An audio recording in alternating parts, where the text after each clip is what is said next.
Good morning, it's Saturday, and I'm in Deming, New Mexico. 330 some odd miles from Phoenix. We did it in 9 hours, Stumpy and I. And he's spending his time on the couch as we travel. He seems to like that. We're in a little RV park, I think something vineyards, a pretty vineyards, little vineyard parking RV park. And as you can see, it's primarily trailers, lots of trailers, and lots of pickup trucks. And the reason is that a lot of parks cater to working men, guys who travel around to big construction sites. And apparently there's a lot of construction going on here in Deming. So when you come into RV parks, you see a lot of trailers and a lot of pick-em-up trucks. And so that's quite the deal for the RV parks. I mean, they make money because these guys rent by the month, and transients like me just pass through. I forgot to tell them that I needed a 50 amp service, so when I got here, they only had a 30 amp service. So I'm on 30 amps rather than 50 amps, which means I can only run one air conditioner at a time, can't run two. And if I'm afraid to fire up the microwave at the same time I have the air on, I just don't know if it'll handle it. So I'm not. I'm living crude. I didn't put the slide outs out. They're still in because they wouldn't go out. And I'm wondering if it's linked to the 30 amp service or not. I'll find that out tonight when I get to another RV park and try to put the slide outs out. If they won't go out, I'll have to check around and see what's happened. But I'm hoping it's just tied to the 30 amp service versus the 50 amp. I do have the adapter that adapts the plug from 50 to 30, so I can plug it into the pedestal. I bought it when I bought my first RV, never used it.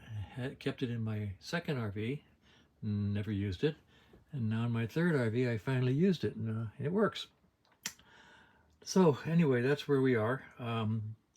Made it in 9 hours. I don't know if I said that, 9 hours, but that includes about an hour of stopping to let Stumpy get out and walk around and do his business. So we made 3 or 4 rest stops on the way down, and that took up an hour. So let's say 8 hours to go, 330 miles, which I checked, and it works out to be about 40 miles per hour, even though we cruise at 65 miles an hour. The rig has a sweet spot right at 65 miles an hour where the engine is turning over at 2,000 RPM. 2,000 RPM, and it just smooths out and it's really happy. We used to refer to that in the olden days as being up on the cam. When the engine would get up on the cam, it would just smooth out and everything feels really good.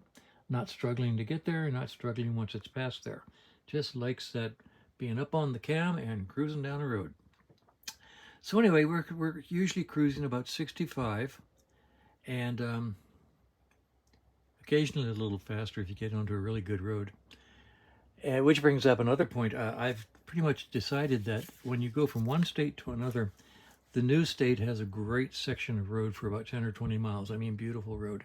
When I crossed over from Arizona into New Mexico, the road instantly smoothed out into beautiful, gorgeous blacktop, it brand new. Oh, it was so wonderful. The rig just sort of smoothed out because the section up to that point from like Wilcox to the border beat the ever-loving heck out of the rig. I mean, it was miserable.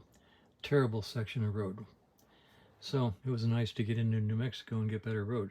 But then about 20 miles in, it went back to good old standard beat 'em up Interstate 10 garbage roads. So anyway, that's a thought.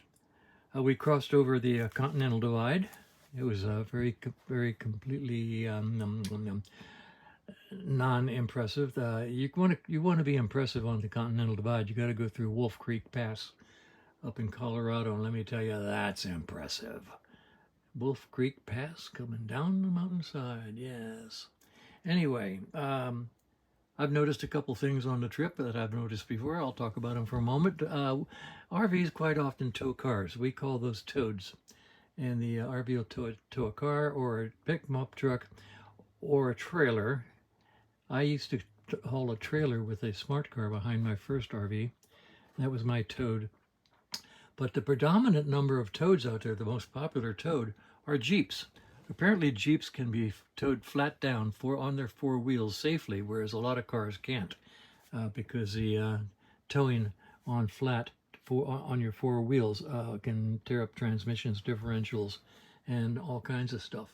So you have to have a vehicle that can be towed four down, and Jeeps can be towed four down, and so they're really popular. So if you watch RVs, you'll see a lot of Jeeps being towed. Let's see, I noticed the other day, the bigger the RV, the fewer the people. You get into one of these big Class A's, and usually it's grandma, grandpa, no kids. If you want to see kids, you want to see a family, they're out there in the pop-ups and the little trailers, because frankly, they're at the point in life where the kids take preeminence, and that's where the money has to be put into the family, and so they're out there in a little camper. So you'll see mom, dad, and 3 or 4 kids in a very small camper, and they'll be parked right next to $1 million Class A RV that has grandma and grandpa in it. And in my case, just me. Bigger the RV, the fewer the people. So anyway, interesting signs when you come into New Mexico. They say, caution, wind storms or dust storms. Caution, dust storms may exist. I find those signs interesting because I'm pretty sure dust storms do exist.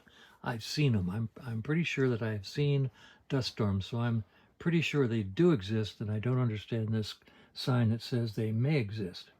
Once you get caught in one, you're pretty sure they do exist. So interesting wording on the sign saying dust storms may exist, rather than something like, watch out, you so-and-sos. We get big dust storms here, and you're in trouble if you get caught in one. I guess that's a little long for a sign. So anyway, here sits Stump. Here sits the Confuser. Here sits my coffee. And it's the morning, and I'm going to post this and then hit the road.